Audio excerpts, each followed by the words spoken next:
At exactly 2:37 a.m., the ocean was calm. No alarms sounded. No screams were reported. No struggle was seen on camera.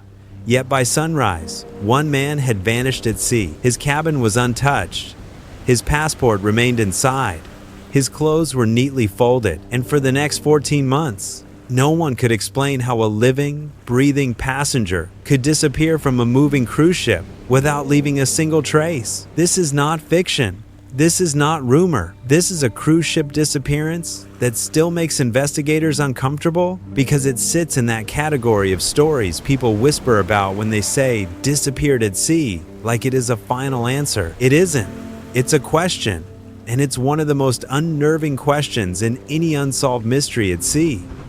Welcome back to the channel. Tonight's documentary examines a true crime cruise ship disappearance centered on a man who boarded for a normal holiday and ended up becoming one of the missing passengers on cruise ships, except his case didn't end where most do. 14 months later, the ocean returned what the ship had lost, and the discovery only deepened the mystery. He was not a celebrity. He was not traveling with a loud entourage. Friends described him as quiet, responsible, and steady. The kind of person who plans ahead, who keeps his documents organized, who doesn't take unnecessary risks. He had traveled before, understood routines, and didn't seem like someone chasing danger for fun. The cruise itinerary was typical. Multiple days, multiple ports, thousands of passengers, and a crew trained to keep everything running like clockwork. On the day he boarded, nothing about him stood out. That's important, because many mysterious cruise ship disappearance at sea stories begin with a detail people only notice after it's too late. An argument, a sudden change in mood, a tense message. In this case, there was no obvious red flag. He ate, he moved around common areas, he interacted casually, and later he returned to his cabin. The last confirmed sighting happened late at night. Security footage captured him walking the corridor and entering his room alone. The timestamp placed it shortly after midnight. The door shut behind him. That small click is the last solid fact. Everything after that becomes inference. By morning, the ship was alive with routine.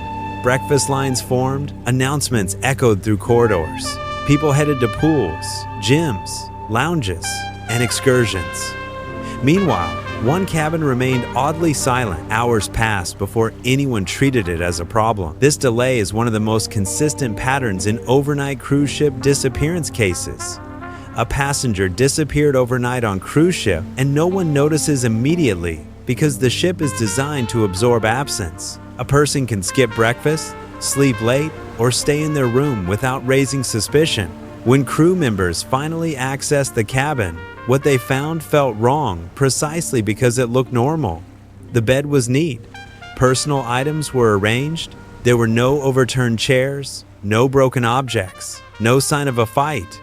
Shoes were still placed near the closet. The kind of details that suggest someone expected to return in minutes, not vanish forever. Investigators later described the room as undisturbed, and that single word is terrifying in the context of people who vanished from cruise cabins. Chaos would have been easier to read. Once the alarm was raised, the ship had already traveled far beyond the location where he was last seen.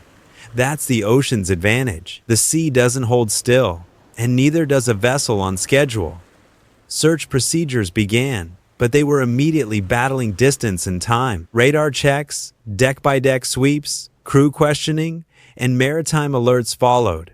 Yet, even when response is fast, the open water is brutal. Currents drag, visibility drops, and any object, human or otherwise, can disappear into a moving field of blue. The case was officially recorded as a cruise ship disappearance, and soon it joined the wider conversation about cruise ship disappearances that never resolve. Online forums labeled it an unsolved cruise ship disappearance. Some called it an unsolved cruise ship mystery. Others filed it among real cruise ship disappearance cases that prove how quickly certainty collapses offshore. Investigators considered the familiar explanation. An accidental fall is always possible.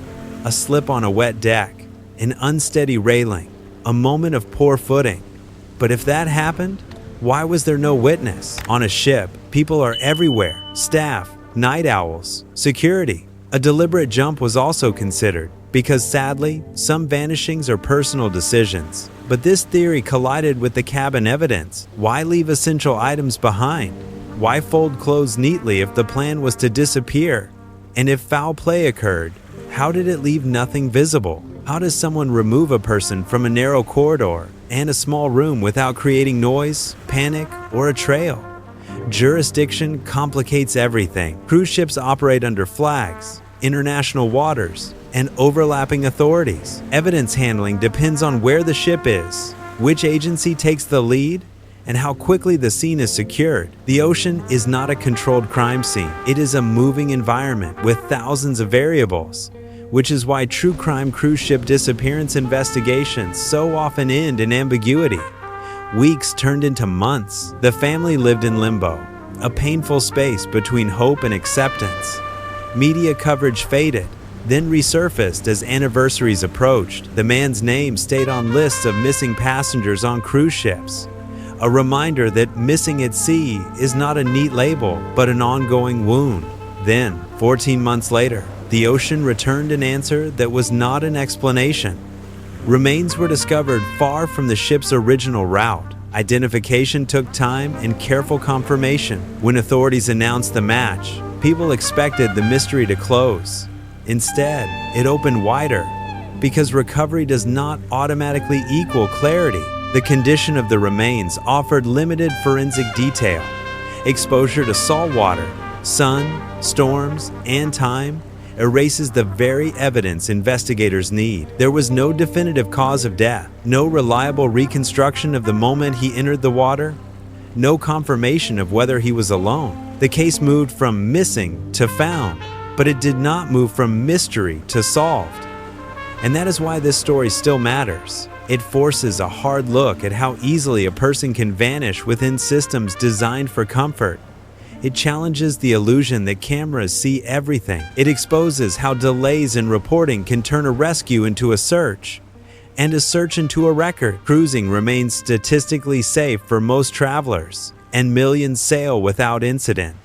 But cases like this remind us that the ocean is a place where small gaps become enormous. A quiet corridor, a closed door, a few unaccounted hours.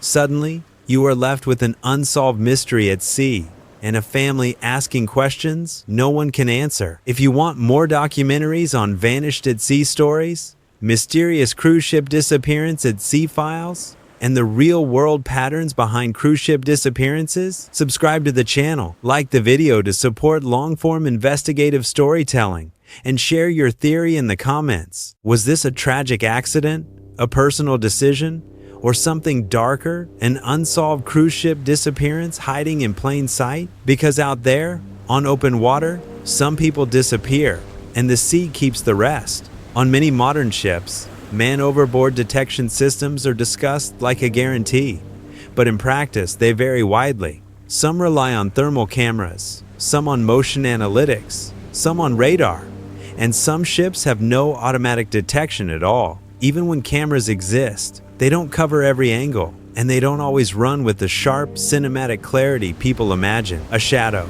a blind corner, bad weather, or simple crowding can hide critical moments. Crew training emphasizes prevention, signage, rail height, restricted areas, and patrols. But prevention is not the same as certainty. A late-night deck can feel empty even when thousands are on board, and the sound of the sea can swallow the smallest noise. If someone goes into the water, the ship may not feel it. There may be no impact, no jolt, no obvious clue, only the clock moving forward. In this case, the timeline remains the most haunting element. 1 minute the man is on camera, returning as any passenger would. The next, the record breaks. That gap becomes a canvas for speculation. Did he leave the cabin again? Did he meet someone? Was he lured, threatened, or confused? Or did he step out for air and never make it back? Investigators can test theories, but without a confirming detail, each answer remains fragile. That is why this remains an unsolved cruise ship mystery even after the 14-month interval. The ocean returned remains, not reason. It returned proof of loss, not a map of what happened. And for every case that is found, many others stay permanently classified as disappeared at sea, names on reports with no closure at all today.